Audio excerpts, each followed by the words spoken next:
Greetings everyone. आज अपन start करेंगे अपनी BNS भारतीय न्याय संहिता 2023 की पहली क्लास के साथ। अपन को भी पता है जो BNS है उसने रिप्लेस किया है IPC को, इंडियन पीनल कोड को रिप्लेस किया है BNS ने। ये वो न्यू क्रिमिनल लॉ है जिसने IPC को रिप्लेस किया है। यह फोर्स में आया था 1 जुलाई 2024 को, और इसको इनेक्टमेंट मतलब प्रेसिडेंट की एसेंट मिली थी 25 दिसंबर 2023 को। BNS में टोटल चैप्टर्स हैं 20, सेक्शंस हैं 358। तो ये BNS का बेसिक इंट्रो है। तो विदाउट वेस्टिंग टाइम अब अपन सीधे आएंगे आज के कॉन्सेप्ट पे। आज अपन डिस्कस करने वाले हैं एलिमेंट्स ऑफ क्राइम,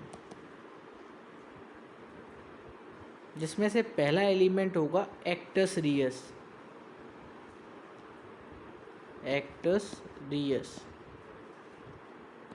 जिसको बोला जाता है गिल्टी एक्ट। और इसके बाद अपन डिस्कस करेंगे मेंस रिया, जिसको बोला जाता है गिल्टी माइंड।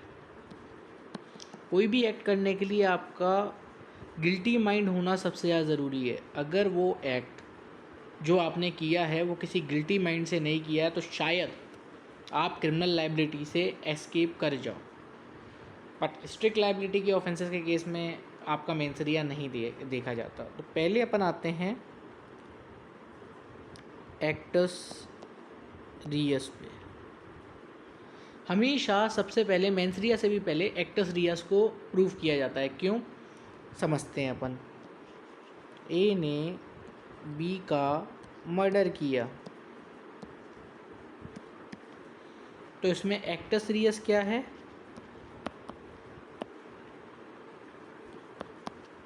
वो है murder.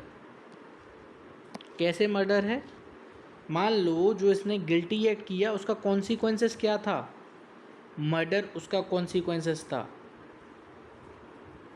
Acts reus means consequences of the guilty act. अब इसमें क्या था, ए ने जब बी का मर्डर किया तो एक्टस रियस तो प्रूव हो गया। एक्टस रियस प्रूव होने के बाद आप प्रूव करते हैं मेंस रिया कि उसका इंटेंशन था क्या, बी का मर्डर करने का। तो ये सब होता है मेंस रिया में। बट फर्स्टली आप कोर्ट में क्या प्रूव करते हैं? एक्टस रियस। कॉन्सिक्वेंसेस क्या था एक्ट का? अब मान लो ए ने बी का मर्डर करने की कोशिश करी बट बी सर्वाइव्स, बी बच जाता है भाई। तो ए का कॉन्सिक्वेंसेस क्या होगा एक्ट का? Attempt to murder. मतलब ए ने कोशिश करी उसको मारने की पर मार नहीं पाया। चलिए अब अपन नोट्स पे चलते हैं और अच्छे समझने के लिए। एक्टस रियस क्या बोलता है? गिल्टी एक्ट के बारे में बात करता है। मतलब जो आपने एक्ट किया है वो गलत है इन दी आइज ऑफ लॉ, इसलिए उसे गिल्टी एक्ट बोला जाता है। डेफिनेशन क्या होगी एक्टस रियस की? सिंपल एंड सोबर डेफिनेशन है, कॉन्सिक्वेंसेज ऑफ ह्यूमन कंडक्ट। मतलब आप क्या करते हो ह्यूमन कंडक्ट में, ये होता है। अब एग्जाम्पल 1 बोलता है ए शूट बी और बी मर जाता है। तो ए के एक्ट का कॉन्सिक्वेंस क्या था?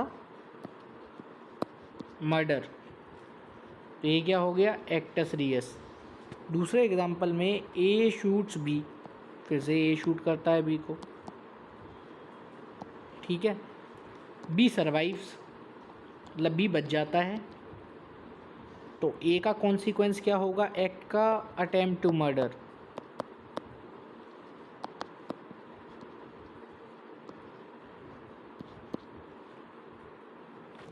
तो ब्रेक डाउन ऐसे कर सकते हैं अपन ने, एक्टस का मतलब होता है एक्ट या कॉन्सिक्वेंसेज ऑफ एक्ट, क्या होता है, जैसे कि मर्डर हो गया, इसमें कॉन्सिक्वेंस क्या था, अटेम्प्ट टू मर्डर हो गया। रियस मतलब पनिशेबल, मतलब एक्टस रियस का मतलब वो एक्ट जो कि पनिशेबल है बाय द लॉ। मेंस रिया का सिंपल मतलब क्या होता है, गिल्टी माइंड, आपने किस माइंड के साथ वो एक्ट किया है। अब मान लो ए ने बी को शूट किया, ठीक है, और इससे बी की डेथ हो गई, तो ये मर्डर हो गया। तो ये भी देखना पड़ेगा कि ए का क्या इंटेंशन था मर्डर करने का, या नॉलेज थी मर्डर करने की, या रीज़न टू बिलीव था कि सामने वाली पार्टी मर जाएगी। तो ये सारी चीज़ें आती हैं मेंसरिया में, कि जो ए ने एक्ट किया है वो किस इंटेंशन के साथ किया है, क्या उसका गिल्टी माइंड था उसको मर्डर करते समय, या वो किसी इंसैनिटी या डिल्यूजन में था। क्योंकि अगर उसका गिल्टी माइंड नहीं होगा तो ये चांसेस होंगे कि वो जनरल एक्सेप्शंस में फॉल हो जाए, और अगर वो जनरल एक्सेप्शन में फॉल हो जाता है तो उसकी सारी की सारी लाइबिलिटी जो है, क्रिमिनल लाइबिलिटी है, उसको एब्सॉल्व कर दिया जाएगा। अब इसमें मैंने एक एग्जांपल लाया है थेफ्ट का भी, मतलब चोरी।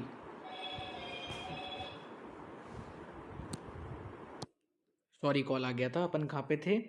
मैंने इसमें एक एग्जांपल ले रखा है थेफ्ट का।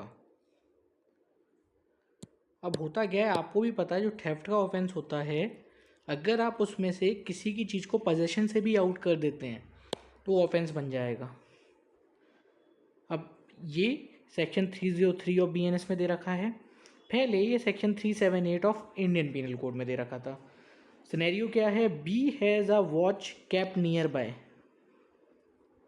ये move the watch without B's consent to take the watch dishonestly. तो इसने क्या कमिट कर दिया, ऑफेंस ऑफ थेफ्ट, ठीक है। कैसे, मान लो ये ए है, ये बी के घर पे गया है, ए भाई साहब ने क्या देख लिया, बी की वॉच रखी है नियर बाय, और अभी बी देख भी नहीं रहा है।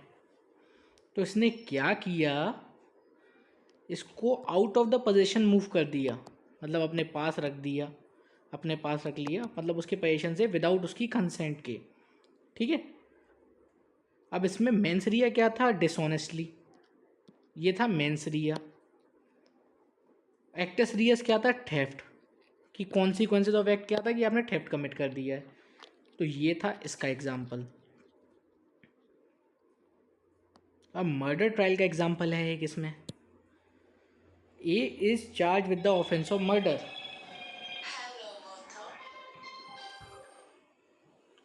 सॉरी कॉल आ गया।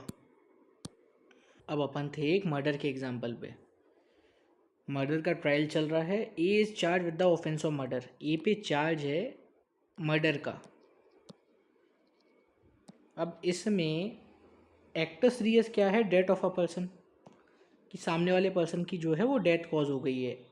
मेंस रिया क्या होगा, इंटेंशन नॉलेज, कि उसने जो एक्ट कमिट किया है उसमें उसकी इंटेंशन थी कि सामने वाले की डेथ हो जाए, या उसे पूरी पूरी नॉलेज थी कि उसने जो एक्ट किया है उससे सामने वाली पार्टी की डेथ हो जाएगी। पहले ट्रायल में क्या होगा, एक्टस रियस को प्रूव किया जाएगा, उसके बाद मेंस रिया को प्रूव किया जाएगा। अपन समझ गए हैं एक्टस रियस क्या होता है, act consequences of act which is punishable. अब इसमें एक कॉन्सेप्ट आता है कॉजेलिटी लिंक का। कॉजेलिटी लिंक को अपन ऐसे समझते हैं, ए ने बी को पॉइजन दिया, लेकिन होता क्या है, पोस्टमार्टम रिपोर्ट में आया कि जो बी की डेथ है वो हार्ट अटैक से हुई थी। तो इसमें कॉजेलिटी लिंक मैच नहीं हुआ। मतलब जो इसने एक्ट किया उसकी वजह से बी की डेथ नहीं हुई, तो एक्टस रियस प्रूव नहीं हुआ, तो ए क्या हो जाएगा, फ्री हो जाएगा। A gives poison to B, अपन फैक्ट्स के बेसिस पे चलेंगे भाई, मतलब ये एक्ट कर दिया, B dies, consequences of the act. Postmortem report क्या बोलती है, B died due to heart attack not because of poison. जो कॉजलिटी लिंक है, मतलब जो ए ने एक्ट किया और उसका जो कॉन्सिक्वेंस है वो मिसिंग है, तो actus reus can not be proved. अगर एक्टस रियस प्रूव नहीं होता है तो ए को फ्री कर दिया जाएगा। अब बहुत कुछ हो सकता है, ये भी बोल सकते हैं कुछ लोग, सर कुछ ऐसी पॉइजन्स भी आते हैं जिसकी वजह से हार्ट अटैक कॉज होता है, बट अपन को फैक्ट्स के बेसिस पे चलना है इसमें। It is essential that wherever actus reus is to be proved, जहाँ पे भी एक्टस रियस को प्रूव करना, it shall be proved that it was the conduct of the accused only which resulted said consequence, मतलब accused का ही conduct था जिससे वो कॉन्सिक्वेंस हुआ है। Unless a clear link between the conduct of the accused and the consequences is established, the accused cannot be held liable। मतलब जब तक एक क्लियर लिंक इस्टेब्लिश नहीं होती कि जो एक्ट एक्यूज ने किया है उसी की वजह से डेथ कॉज हुई है, तब तक एक्टस रियस प्रूव नहीं हो सकता। जैसे इसमें पॉइजन इसने दिया फैक्ट के हिसाब से, बट उसकी जो डेथ हुई है वो हार्ट अटैक से हुई है, तो कॉज एंड इफेक्ट रिलेशनशिप नहीं बन पाया ना, तो ए को लाइबल नहीं किया जा सकता। अपन ने एक्टस रियस तो बहुत अच्छे से समझ लिया, अब थोड़ा अपन ध्यान देंगे मेंस रिया पे भी। मेंस रिया का मतलब होता है गिल्टी माइंड। मान लो आप जब एक्ट कर रहे हो तो आपके माइंड गिल्टी था या नहीं था, मतलब इसको भी डिफरेंट डिफरेंट टाइप से डिफाइन कर रखा है बीएनएस में। इंटेंशन, नॉलेज, रैशनेस, और ये सारी चीज़ें जो हैं, रीज़न टू बिलीव, ये सारी चीज़ें जो हैं वो आती हैं मेंस रिया में। मेंस रिया एक एसेंशियल एलिमेंट होता है क्राइम को करने का, क्राइम को प्रूव करने का। अब ए है, इसने बी का अगर मर्डर किया तो एक्टस रियस क्या हो गया, मर्डर। अब ए ने वो एक्ट गिल्टी माइंड के साथ किया या नहीं किया, ये हो गया ए का मेंस रिया। तो जब ये दोनों प्रूव होते हैं, मेंस रिया प्लस एक्टस रियस, ये दोनों मिलके कॉन्स्टिट्यूट क्या करते हैं, एक क्राइम को कॉन्स्टिट्यूट करते हैं। मतलब तब तक क्राइम, मतलब अगर बीएनएस के लैंग्वेज में बुलाया तो ऑफेंस नहीं हो सकता जब तक ये दोनों ना हों। इसके कुछ एक्सेप्शंस भी हैं मेंस रिया के, जैसे स्ट्रिक्ट लाइबिलिटी ऑफेंसेस। यहाँ पे अगर मेंस रिया एब्सेंट भी है तो भी कंसीडर कर लिया जाएगा कि ये ऑफेंस हुआ है।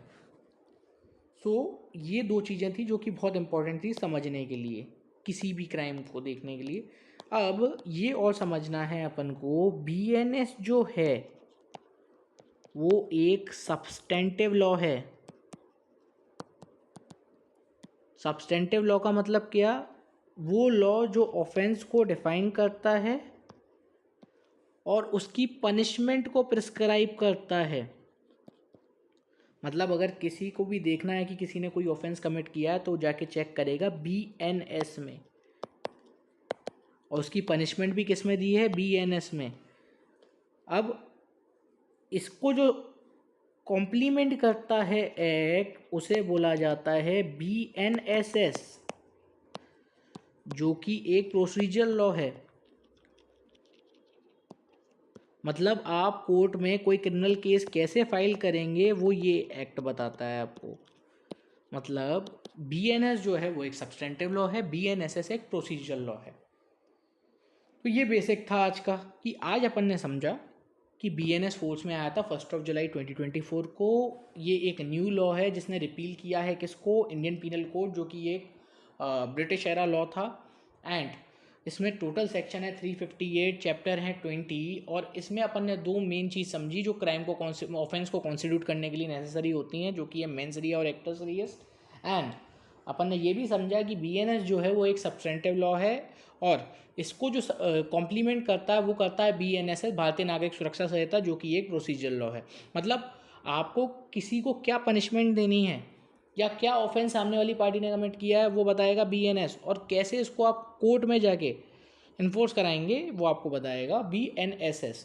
एंड आई नो मेरी हैंडराइटिंग इतनी अच्छी नहीं है, बट मैं साथ साथ बोलता भी हूँ। अगर आपको कुछ भी चीज़ नोट डाउन करनी हो तो मेरे बोलते बोलते भी आप नोट डाउन कर सकते हैं। अगर आपको मेरा वीडियो पसंद आता है तो इस वीडियो को लाइक करें, अगर कोई डाउट है तो कमेंट बॉक्स में मेंशन करें, और आपको रेगुलर नोटिफिकेशन आती रहे मेरे चैनल की तो इस चैनल को सब्सक्राइब करें और बेल आइकन को प्रेस करें।